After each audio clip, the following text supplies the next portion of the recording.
Good Saturday morning to you and welcome into Weekend Recharge. I'm LaRosa. And I'm Mark Elliott. I'm in for Paul Goodlow today. You know, it's been a wild week of weather, and today we are seeing more of the same, unfortunately. Damaging wind, hail, flooding rains, and isolated tornadoes. And that street sign. Everything coming at you today, and get your recharge for the weekend. You can see very clearly in the middle of our shot here, the big player, our big storm system. On the one side, more severe, more flooding from the Gulf Coast clear on up through the Great Lakes, but also on the backside of that, we have snowfall coming across the Rockies. Parts of the West will see that for a few days. Along with that, temperatures 15 to 25 degrees below average, and what goes down comes up on the other side here. Downright hot, record-breaking heat potential across parts of the South and the Southeast, and that's going to continue and hang on along with that wet weather over the next few days. Yeah, and speaking of that wet weather, some amazing new...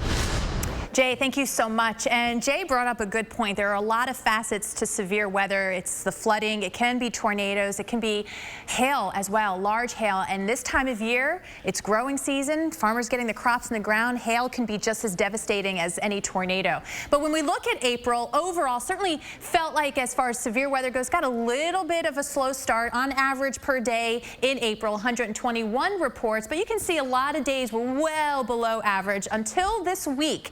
And this time of year, late April, early May, that we start to see the rise in the frequency and intensity of severe weather. With that in mind, a couple things to keep in mind today.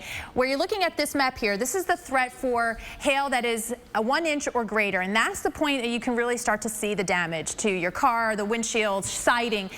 Medium risk here from Little Rock to St. Louis, Louisville, Nashville, down, of course, into Louisiana, where we're seeing some of the severe weather happening right now. But also wind damage, and a little bit wider threat here today from Charlotte to the Gulf Coast on up into the Ohio River Valley, including Evansville, back through Little Rock. Keeping in mind that even 40, 50 mile per hour winds can do some damage, take down some tree branches. It's the 55 or greater that you start to get those severe warnings associated with them.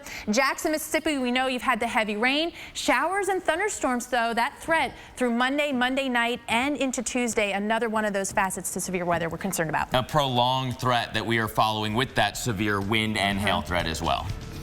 So as we continue on, we're going to follow the storms that are out there right now and give you an